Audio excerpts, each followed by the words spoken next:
It always begins with the silence. There's something oppressive about the hours between midnight and dawn. It's not the same as evening quiet, when the world is winding down and sleep slowly drapes itself over the neighborhood like a warm blanket. No, the silence that comes after 2 a.m. is different. It's sharp, unnerving, like the air itself has stopped moving. You hear every tick of the clock, every creak of the floorboards, every restless shift in your own bed. You become aware of your own breathing, the pulse in your ears, the tiniest hum of electricity running through the walls. That was the night it happened. That was the night my phone rang. It was 2:03 a.m. I remember the exact time because I had been staring at the red glow of my alarm clock, counting the minutes as insomnia gnawed away at my patience. The day had been long, heavy with responsibilities and thoughts I couldn't turn off. But instead of sleep offering an escape, it felt as if I had been cursed with a wakeful trance. I wasn't even on my phone. It lay face down on the nightstand beside me. I had made a promise to myself that I wouldn't doom scroll in the dark anymore, that I'd let my mind rest instead of being overstimulated by strangers on glowing screens. But then came the sound. A vibration, followed by a sharp trill, the default ringtone I never bothered to change. It was startling in the dead of night, so abrupt it made my heart slam against my ribs. My first thought was something bad has happened. Nobody calls at 2 a.m. with good news. My parents are getting older. My brother sometimes drives late at night. My best friend has struggled with her health before. In those first seconds, every possibility cascaded through my mind like dominoes falling too quickly to stop. I reached for the phone with trembling hands, the glow of the screen briefly blinding me in the dark. The number was unfamiliar, just a string of digits I didn't recognize with no name attached. For a moment, I considered ignoring it, but a surge of guilt stopped me. What if it was important? What if someone needed help? I swiped to answer. Hello. My voice was a whisper, hoarse from disuse. On the other end, there was silence. Not the kind of silence you hear when a call fails to connect or when someone forgets to speak. This was intentional. Someone was there. I could hear the faint hiss of static, the almost imperceptible sound of breathing. It sent a chill rushing through me, as though the person on the other end was sitting right beside me, leaning close to the receiver. Hello, I said again, more firmly this time. And then the voice spoke. It wasn't loud. In fact, it was a whisper, low and deliberate. But the moment I heard it, I froze. Because the words they said were not random. They weren't a prank. They weren't gibberish. They were my secret. Word for word, a secret I had buried so deeply, I had convinced myself that no one else could ever know. The voice repeated it slowly, as if savoring each syllable, before falling silent again. Couldn't breathe. I couldn't move. I couldn't even process what I had just heard. My mind went blank, then immediately raced with questions. How could this stranger possibly know? I had never written it down. I had never spoken it aloud to anyone. It was mine, locked away, hidden, suffocating in the corners of my memory. And yet here it was, pulled out into the open by a faceless voice in the dark. Who is this? I finally managed to choke out, my throat tight, my words trembling. No answer. Just breathing, the kind of slow, steady breathing you'd hear if someone were lying in bed beside you. The kind that wasn't rushed or panicked, but patient, measured, like they could do this forever. My hand shook as I pulled the phone away to check the number again, staring at the unfamiliar digits as though I could will them into making sense. The call was still connected. The timer ticked upward, 45 seconds, 50. Then, as abruptly as it began, the line went dead. Silence again. The darkness of my bedroom felt heavier now, pressing in on all sides. I turned on the lamp, my hand fumbling with the switch, desperate for light, for proof that I was still in my own room, still safe. But the glow of the lamp only revealed what I already knew. For familiar walls, an unmade bed, the faint outlines of clothes draped over a chair. Nothing had changed. And yet everything had. I sat there in stunned silence, staring at my phone. My mind scrambled for explanations. A wrong number? A prank? Some elaborate scam? But no, the voice had spoken my secret. It wasn't a guess. It wasn't coincidence. They had known. The rational part of my brain tried to argue with me. Secrets aren't as secret as we think, right? Maybe I had let something slip without realizing it. Maybe someone had pieced things together, overheard something, connected the dots. But even as I tried to convince myself, a sick feeling in my stomach told me otherwise. They knew. I stayed awake until dawn, jumping at every small sound. My phone lay face down on the nightstand, but I couldn't stop glancing at it, half expecting it to ring again. It didn't. The silence returned, stretching endlessly, cruelly, until the first pale light of morning slipped through my curtains. Only then did I feel like I could breathe again, though the exhaustion in my body was nothing compared to the weight on my mind. When the sun rose, I told myself I'd figure it out. I checked the number. I'd rationalize it somehow. But deep down, even then, I knew this was just the beginning. Because once the midnight caller has your secret, they don't stop. They call again. The silence of the house had never felt so loud. After that first call, after hearing my secret whispered back to me in a voice that carried neither urgency nor malice, but rather an eerie calmness, I could no longer move through the world the same way. Every sound became an accusation. Every creak of the floorboards became a threat. Even the faint hum of the refrigerator in the kitchen, something I had lived with for years, felt foreign, like a signal I could no longer interpret. My skin tingled with awareness, with a raw and gnawing vulnerability that left me struggling to breathe. At first, I tried to rationalize. It had to be some sort of trick, a hacked account, perhaps. Maybe someone had broken into my email, my old social media pages, and somehow pieced together enough fragments to create the illusion of knowing. I told myself this over and over, clinging to the hope that technology was to blame. Technology can be hacked. Passwords can be cracked. Data can be leaked. All of those things had logical explanations. But then came the detail, the one they whispered, that killed my rationalizations like a blade through the chest. The secret they spoke was not typed anywhere. Not in a journal. Not in a text. Not in an email. Not even muttered aloud in a drunken haze. It was something that had lived only inside me, sealed away in a memory I had worked so hard to bury that sometimes I doubted if it had really happened. And yet, the voice had reached into that grave, dragged the bones of that memory out, and laid them at my feet. That was when the paranoia began. I started small. I checked the locks on the doors once, then again, then again. By the third round, I was trembling, because I couldn't remember if I had actually locked them or if I had only thought about locking them. I pulled on the door handles to be sure, wrenched them hard enough that the vibrations rattled up my arms. Then I moved to the windows. I pressed on every frame, pushed against the glass to test its strength, lowered every blind and pulled every curtain shut, but the feeling remained. The suffocating certainty that someone was already inside. That night, sleep came in fits, in scraps of minutes that dissolved into jagged awakenings. I would bolt upright, my ears straining for the faintest trace of the phone's ring, my eyes darting to the corner of the room where the shadows seemed to thicken. Even silence was no comfort. It was the silence of someone holding their breath, listening to me. The second call came 2 nights later. I had unplugged the landline, convinced that cutting it off would starve the caller of their weapon. But at 2:17 a.m., my cell phone lit up on the nightstand. I hadn't given that number to many people. In fact, I had deliberately kept it private, shared only with close friends, coworkers, and family. The screen showed unknown caller. I stared at it, willing it not to ring, but the sound pierced the room with mechanical indifference. Against every shred of reason in me, I answered. "Still awake?" the voice murmured. I froze. It wasn't the words themselves.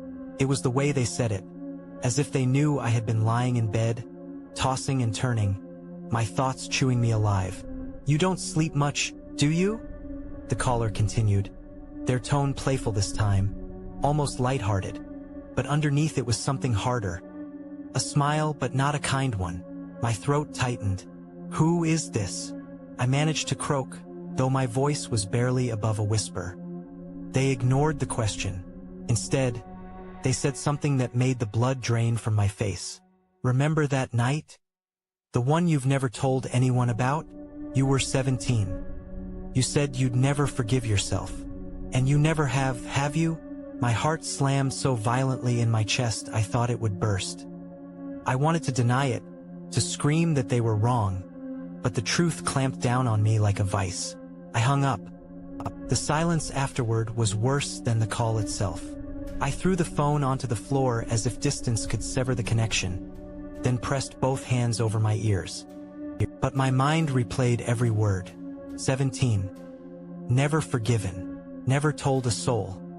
The accuracy was surgical, a knife slicing open a wound I had spent years stitching closed. The secret was real. And now it was alive again. Flashbacks clawed at me as I sat there in the dark. That night, the night I thought had been buried forever, rose from the depths of my memory. The moonlight on the road. The sound of tires skidding. The cry that wasn't loud enough, wasn't clear enough. The silence that followed. My hands trembling on the steering wheel. The way I told myself it had been nothing. An animal, maybe. A trick of my imagination. And yet I knew. Deep down, I had always known. I pressed my palms against my face, rocking back and forth on the edge of my bed. There was no way anyone else could know this. No way. Unless they had been there. Unless they had followed me. Unless they had always been there. From that moment on, every corner of my life became a surveillance trap. I would catch myself staring at strangers on the street, wondering if they were the voice on the phone. I began to doubt my friends, questioning their casual remarks, dissecting every glance for hidden meaning. I stopped answering texts. I stopped going out. Even the chirp of the microwave when it finished heating my food made me jump, as though it were mocking me with its sharp, timed precision. The third call came the next night.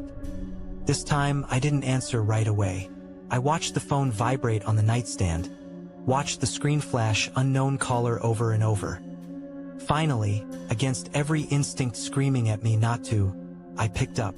Getting harder to pretend, isn't it? The voice said. Something in me snapped. What do you want? I demanded. My voice cracked with desperation, but anger burned underneath it.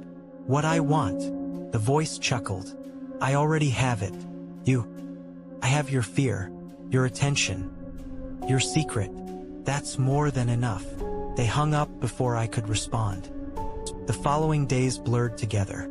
I moved through them like a ghost, barely eating, barely sleeping. My world had shrunk to the size of my paranoia, and that paranoia lived in every shadow. I started unplugging not just the phone, but every electronic device in the house, convinced that somehow the caller was watching me through them. My laptop stayed closed, my TV unplugged. Even my smart speaker went into a drawer, muffled under old towels. But the calls didn't stop. Even when the phone was off, even when the battery was out, somehow I would still hear the ring in my head, like phantom footsteps echoing through an empty hallway. I would rush to the phone, convinced it had lit up again, only to find the screen black. And yet I knew they were still out there, listening, waiting. Every night, the voice returned. Sometimes mocking, sometimes calm, sometimes whispering in a tone so intimate it made me recoil as though they were right beside me. And each time, they told me something new, something so personal, so deeply hidden, that I found myself questioning whether my thoughts were even safe anymore. You still check the rearview mirror twice when you drive past that intersection. You still flinch when you hear brakes screech. You still wonder if anyone saw you. With every call, I lost a little more of myself. By the end of that week, my life no longer felt like my own. The midnight caller had hollowed it out, turned my every routine into a performance for their unseen eyes. Sleep came only in exhausted bursts, haunted by the sound of that voice. Food tasted like dust. And the house, once my safe place, now felt like a cage where the walls themselves whispered my secrets back at me. And the worst part was the growing realization that no lock, no unplugged phone, no severed connection would ever silence the echoes.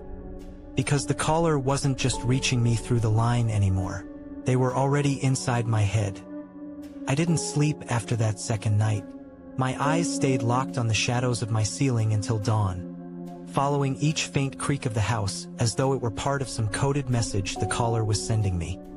My phone, lying face down on the nightstand, glowed faintly with the last missed call. I hadn't dared to answer it. I couldn't. Yet the silence after it rang was almost worse than hearing that whispered voice again. Because in the silence, I had nothing but my own imagination. An imagination that wouldn't stop filling in the gaps. By morning, I knew I had to find answers. The rational part of me, what little of it was left, whispered that technology was the key. We live in a world where nothing is truly secret anymore. Every device listens, every website leaves a trail, and every photo, every message, every whispered word you think is private may already be sitting on some server, waiting to be uncovered. I convinced myself that if someone had my secret, then maybe, just maybe, there was a digital explanation. Something I could trace, something I could fight. So I began digging. At first, it was simple.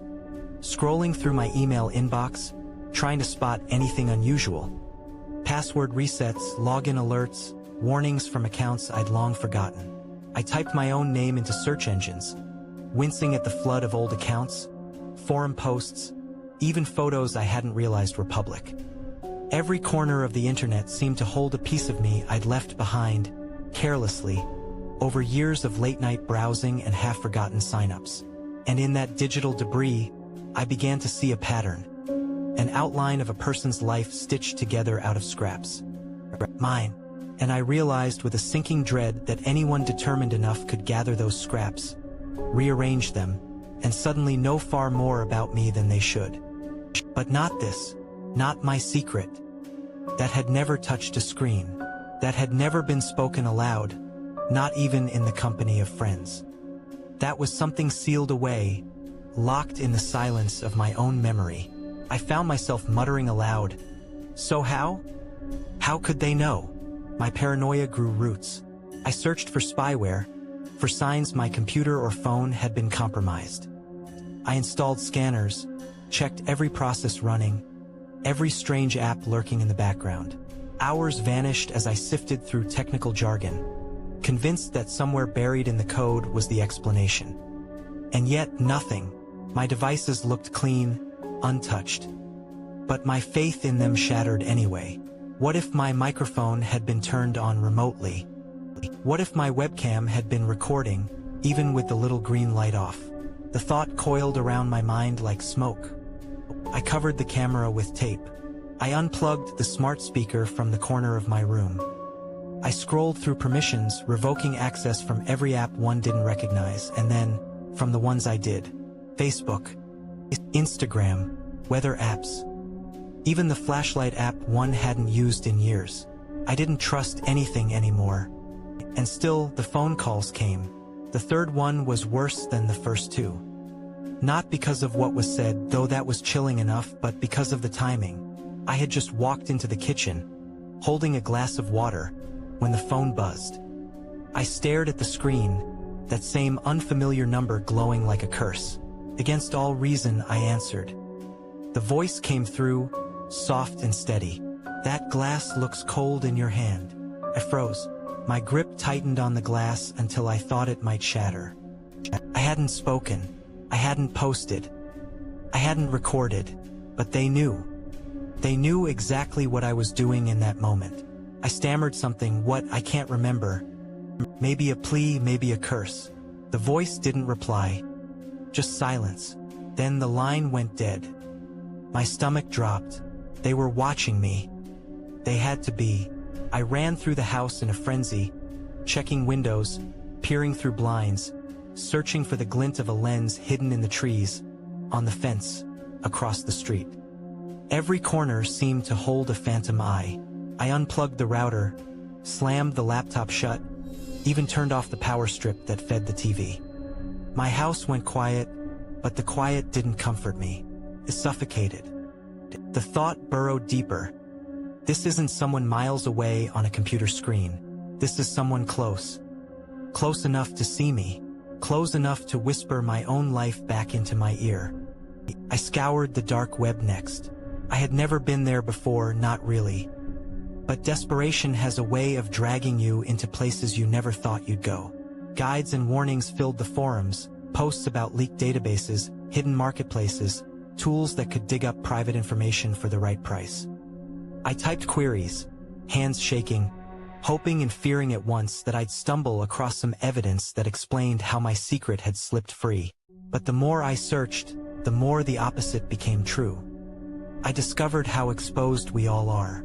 Breached accounts containing millions of names, addresses, phone numbers, even medical histories, sold like common goods. Photos stolen from cloud backups, conversations ripped from messaging apps, entire identities packaged for resale. Each page I opened left me more hollow than the last. And yet, nowhere in that swirling cesspool of stolen data did I find mine. Not the secret, not the words they had whispered in my ear. It meant one thing: the caller hadn't pulled this from a leak. They hadn't bought it. They hadn't stumbled across it in some forgotten file. They knew, personally, intimately, as if they had been there with me when it happened. I didn't know whether to scream or collapse. That night, when the phone rang again, I didn't answer. But I couldn't stop staring at the screen, at the way the number glowed like a wound. The ringing stretched on, each chime echoing through my skull until the silence afterward felt like a knife pulled away, leaving only the sting. I curled up on the floor with every light in the house blazing, whispering to myself that I was still alone, that no one could be inside. But the walls seemed thinner now, the air heavier, and when I glanced at the darkened window, for a split second, I swore I saw a reflection that didn't belong to me. Was I losing my mind? Or had the midnight caller already stepped out from behind the phone, into my life, into my home? I hugged my knees tighter and waited for the next ring. The world had changed for me in ways that no one else could see. On the outside, I was still me, the same colleague, the same neighbor, the same friend. But inside, something had cracked. Every face now carried a shadow, every voice a hidden sharpness. I couldn't walk into a room without wondering if the caller's mouth had just been speaking to me in another form. Sleep deprivation was gnawing at me. I hadn't slept properly since the first call. At best, I got snatches of shallow rest where my brain replayed the midnight whispers on a loop. I stopped answering texts right away. When a coworker leaned too close over my desk, I flinched. When my neighbor waved casually from across the hall, my stomach tightened. It was as though every ordinary gesture was layered with menace. I had convinced myself of one thing: the caller wasn't some distant stranger. The way they spoke, the intimate way they threaded words around my secret, it was too precise, too personal. They had to be close. Maybe in the building. Maybe someone I'd laughed with over coffee. Maybe someone I'd trusted once with a smile. That thought began to rot me from the inside. I started testing people. Not directly at first. At work, I listened closely for tone, cadence, the rhythm of speech. I tried to hear the midnight voice hidden beneath their daytime chatter. When that failed, I escalated. I would call people at odd hours, pretending I dialed the wrong number, just to hear their voice when caught off guard by sleep. I analyzed the softness, the grumble, the pauses. None were a match, or maybe I was just too far gone into suspicion to be objective. Friends noticed my distance. "You've been quiet lately," one said, but even her concern twisted in my mind. Was that an innocent question, or was she probing, gauging how much I knew? I stopped meeting people after dark. I ate alone, walked alone, isolated myself until the silence of my apartment was my only companion. But silence wasn't safe either. Silence only left more room for the phone to ring. And it always did. The calls grew sharper. Not in length, but in precision. The first whispers had been vague. Taunts, reminders, murmured fragments of a secret I'd sworn was mine alone. But as nights passed, the voice adjusted, adapted. It began weaving in details from my day, as though tracking me. One evening, after I slammed the door shut with shaking hands, the phone rang. I let it buzz in the dark until I could no longer bear it.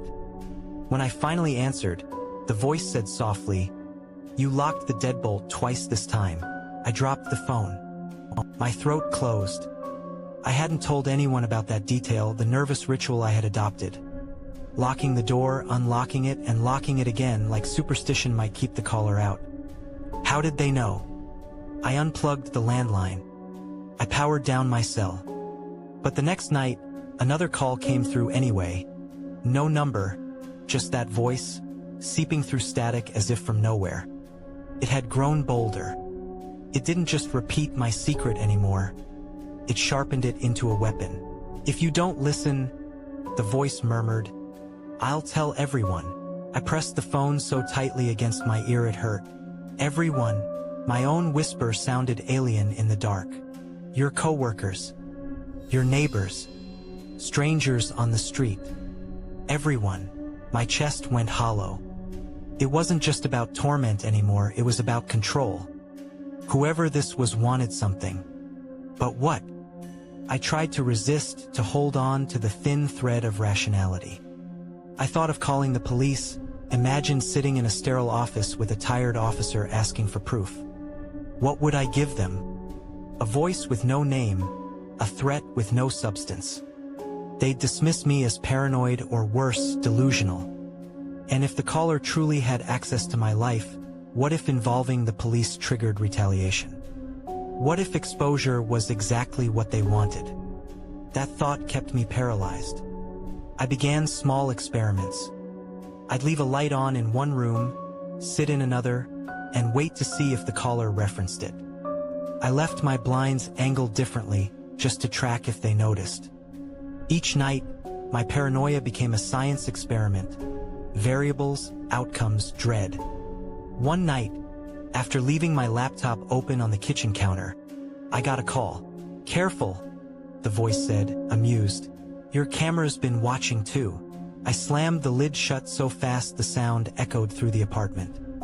My hands trembled uncontrollably. The walls of my home had become porous, leaking out my secrets like blood through gauze. I started suspecting everyone with renewed intensity. The barista at the cafe who smiled too long. The maintenance worker in the hallway, his keys jingling like threats. Even the delivery driver who left food at my door. Did he linger just long enough to peer inside? Every person became a suspect, every sound a clue, every silence a warning.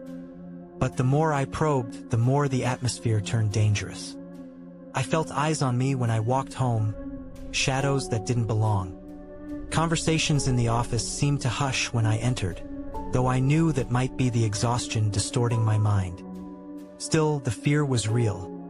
The caller tightened their grip with each passing night. "You're smart," they would say. "You know better than to fight me." Sometimes they were calm. Other times, their voice shifted into something sharp, cruel, dripping with anger. But never once did they reveal themselves. And so, in the darkness of my own apartment, staring at a silent phone that I knew would never stay silent for long, I faced the truth. I had no safe place left. I couldn't trust my friends. I couldn't trust strangers. I couldn't trust the police. All I had was the caller, and the terrifying power they held over me. And with that realization came the dread certainty. The game wasn't over. It was just beginning. It's strange how the human body begins to betray itself when sleep is taken away. At first, I thought I was holding up well. A little coffee, a little adrenaline. Those were enough to carry me through the first few nights after the calls began. But as the days blurred into each other, my reflection in the mirror grew paler, hollower. My eyes sunk into deep sockets, bloodshot and rimmed in red. And worst of all, my own thoughts no longer obeyed me. They darted like frightened birds, never staying long enough to form into something solid. I would catch myself staring at nothing, hearing echoes of things that weren't there, jumping at the sound of my own footsteps. Paranoia had stopped being a feeling, it was now my entire reality. Every creak in the house was a footstep.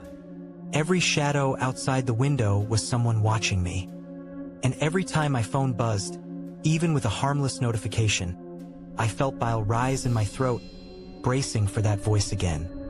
But the voice didn't always need the phone anymore. At least that's how it seemed.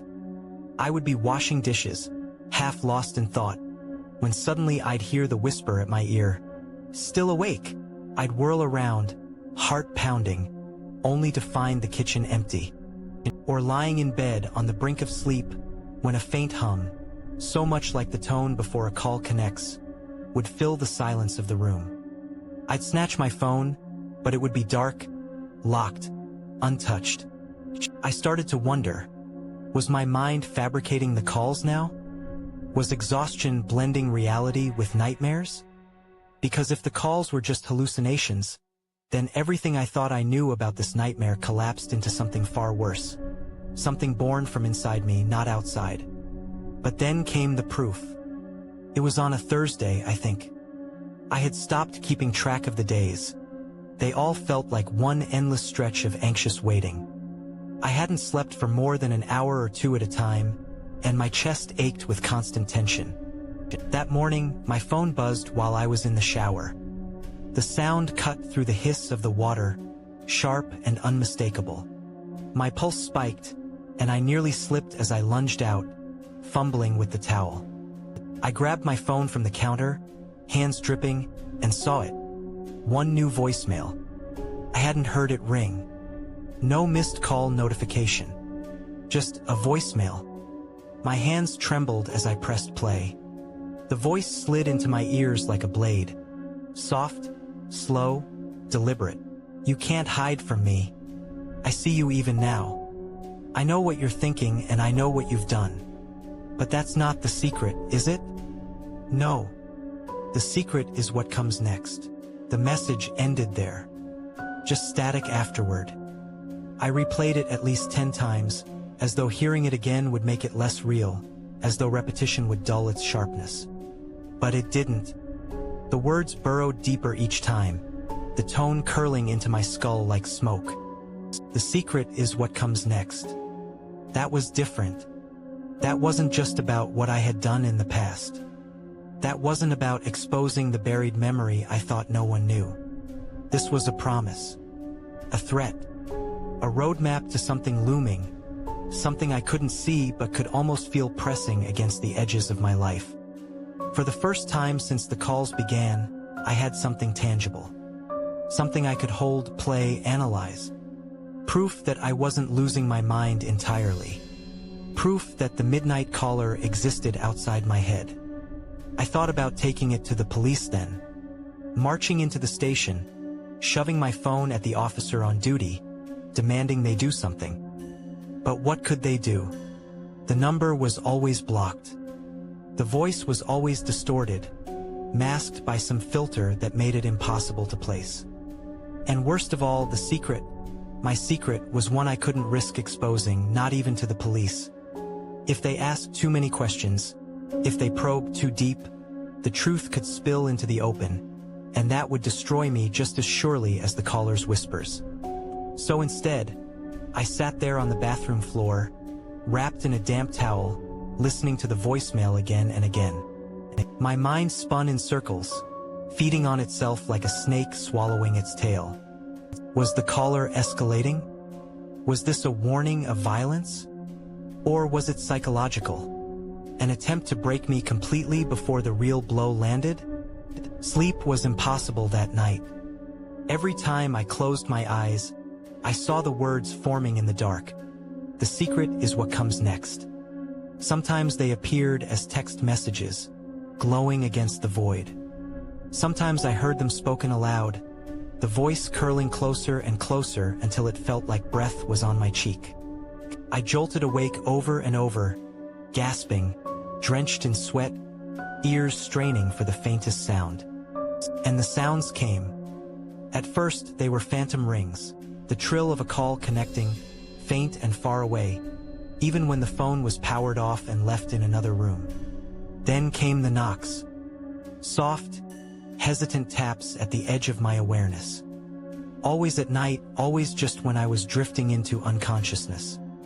I would leap out of bed, heart racing, grab something heavy for defense, and search the apartment. Nothing. No one at the door, no one in the hallway. Just silence waiting to swallow me whole again. The lack of sleep carved strange holes in my perception. I'd find myself staring at the same email for 30 minutes, reading the words but never absorbing them. I'd leave the stove on, forget the kettle boiling, misplace things I swore I'd left in plain sight. Once, I found the front door ajar, though I had locked it the night before with obsessive precision. I stood there, staring into the dim corridor, paralyzed by the thought. Had I opened it in my sleep? Or had someone else been inside, standing over me while I dreamed?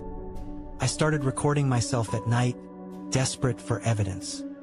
I set up my laptop to capture audio, placed my phone on the dresser with its recorder app running, even bought a cheap camera to watch the bed. Most of the time, the footage was uneventful. Just me tossing and turning, muttering in restless dreams. But one morning, when I checked the files, I froze. The audio contained something new. At 3:07 a.m., the faint hum of static rose. Then, over it, that same distorted voice. "Why do you keep looking over your shoulder? I'm not there. I'm here." And then, laughter. Soft, breathless laughter. Almost like a child trying to hold back a giggle. The timestamp chilled me. I remembered that exact moment. I had woken suddenly, convinced someone was standing at the foot of my bed. I hadn't seen anyone, but I'd felt it. A weight in the air, a presence pressing close. And now the recording confirmed it. The caller was inside my space. Inside my sleep. My mind began to fracture in ways I couldn't stop. Every reflection looked wrong, like my face wasn't quite my own. Every passerby on the street seemed to glance at me a beat too long, like they knew, like they were part of it. I'd catch sight of strangers smiling faintly as I passed and convince myself they had heard the voicemail too, that they already knew what came next. I started to speak less, afraid words might betray me. Afraid the caller might be listening through my phone, through my laptop, through the walls themselves. I unplugged everything, covered the webcam, taped over the microphone, but still the whispers came. Still the phone rang. Still the laughter followed me into sleep. One evening, after yet another day without rest, I collapsed onto the couch and let the voicemail play once more. The secret is what comes next. I held the phone to my ear, listening to that warped voice repeat its prophecy, and realized something terrifying. Maybe the caller wasn't warning me about something external. Maybe they weren't threatening to expose me to the world. Maybe they were telling me about myself, what I was becoming. Because as I sat there, trembling, eyes darting to every shadow in the room, one thought rooted itself in my exhausted brain and refused to let go. What if the midnight caller is me? And then, without warning, the calls stop. The first night feels like relief. The narrator drifts into uneasy sleep, expecting the shrill buzz to tear through the dark, but nothing comes. The silence feels heavy, weighted, as though it's pressing into their chest. For the first time in weeks, the phone lies motionless on the nightstand. Yet instead of peace, dread begins to creep in. Because silence, they realize, is not the same as safety. Silence feels like waiting. Days stretch out, quiet but uncanny. The narrator moves through routines, checking locks, staring at blank walls, sipping lukewarm coffee, but everything is muted, off-kilter. Without the calls, the absence itself becomes the haunting. Each sound of the house settling, each creak of wood or hum of an appliance, feels like a voice held back.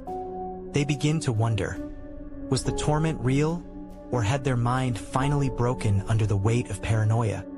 They replay the voicemail again and again, searching for clarity. The recording is faint, distorted, a rasp that slides just beneath comprehension. But one phrase cuts through. It's coming.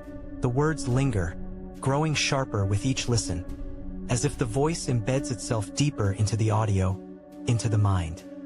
Coming. But what? And when? The narrator contemplates telling someone. Maybe a friend, maybe the police, but the weight of the secret keeps them still. After all, if the caller really knew everything, if they had proof, exposure would be inevitable. Every attempt to reach out feels like playing into the unknown game of whoever or whatever was on the other end. Nights drag on, empty but tense. The narrator lies in bed, staring at the ceiling, waiting for the jolt of the ringtone, waiting for the crackle of the line, waiting for that whisper. Their dreams are haunted by phantom calls. In one, the phone vibrates endlessly, the screen flashing with no number, no name, just the word, answer. And then it happens. On a night like any other, dark, still, fragile, the phone buzzes. The sound rips through the silence like a blade. The narrator freezes, unable to breathe. Hands tremble as they reach for the device. Caller ID, private number. Just as before. But this time, there's no hesitation in the ring. It's insistent, almost mocking, as though it knows the narrator has been waiting for it. The air feels charged, the walls pressing closer, the silence of the past days collapsing into this single moment. The phone rings once, twice, 3 times. The narrator's thumb hovers over the screen. Every instinct screams not to answer, to let it die, to cut the cycle forever. But another part, the part gnawed at by endless questions, by sleepless nights, by paranoia that has become identity, knows they have to. Because what if silence never ends? What if not knowing is worse? The phone buzzes again, vibrating against their skin, louder, heavier, almost alive.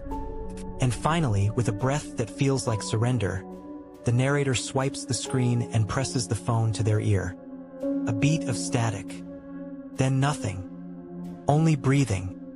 The story ends there, in the lingering question of what comes next, the whisper that hasn't yet spoken, and the secret that waits, suspended, in the darkness of the line.